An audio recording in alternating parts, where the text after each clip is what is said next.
going up to Longwood.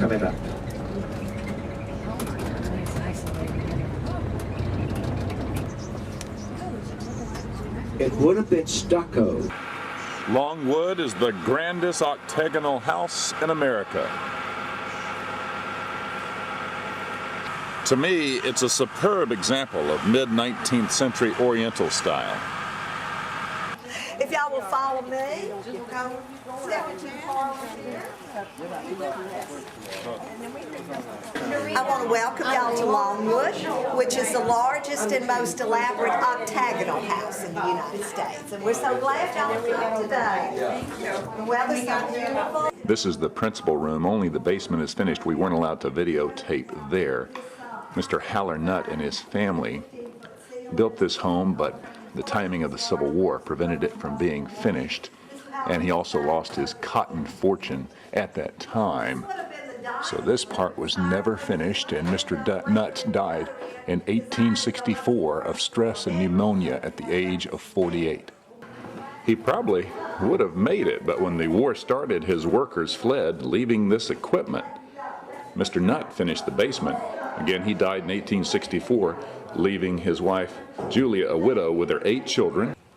She persevered and lived here until her death in 1897, grew a vegetable garden on the ground, and was a real battler to make sure she could stay here in the unfinished home. It changed. Right. Look at that. Now you got blue sky with that red on the... We are at our next home, and look at this tulip magnolia.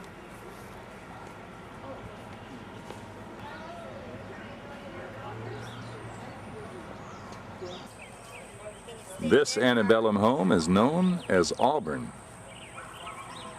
It was actually built, finished in 1812. It's one of the largest antebellum homes in town. It's actually, I shouldn't say one of the largest, it's the first of the large antebellum homes to be built. Auburn was finished in 1812 for Lyman Harding, the first Attorney General of Mississippi. That were here when the doctors lived here. Now this is an 1830s. Look at this spiral staircase, black walnut right here, cherry wood.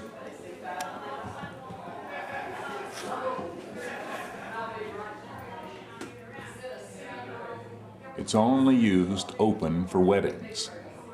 It's the Chinese fingers concept. When you step on this step, it sets this one in space and on up, right?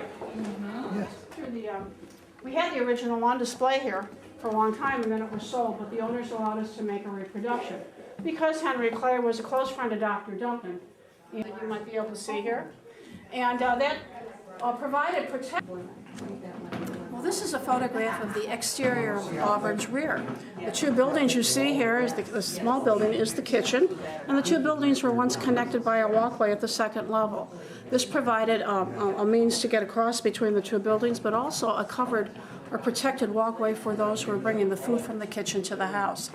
The Southern tradition is to call this structure the whistle walk, because the servants that carried the food from the kitchen to the house were required to whistle as they did so they wouldn't be eating the master's food, because you cannot eat and whistle at the same time. So if you came, you stayed, and of course everybody had to be fed. So I think the size of the platter was probably appropriate for the amount of people that would come through. Over here, like my elbow here, something of interest. It's a block of tea. Boston, Massachusetts. It's a beautiful city, but I would not touch anything that been anywhere near Boston Harbor water.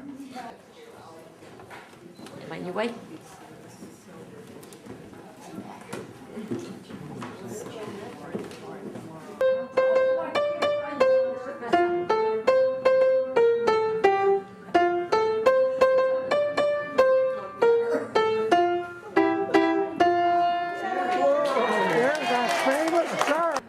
After my stirring rendition of Kumbaya, I had to come upstairs to get a shot of the spiral staircase. People have come from all over the world to see this. The Smithsonian Institute has taken pictures. Oh my. An upstairs bedroom.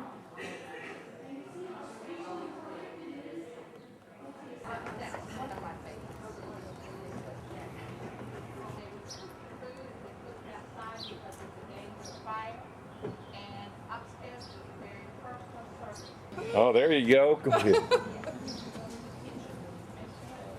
It's a humid day here in It is. early March. It's beginning to burn off just a little bit though. This morning I thought it was going to be wet all day.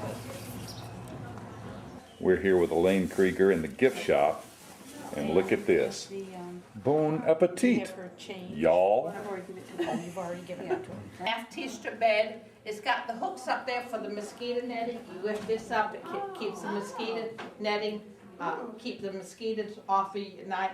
Had no screens on the windows, so you know you had but we used to tell people there was a hole behind her,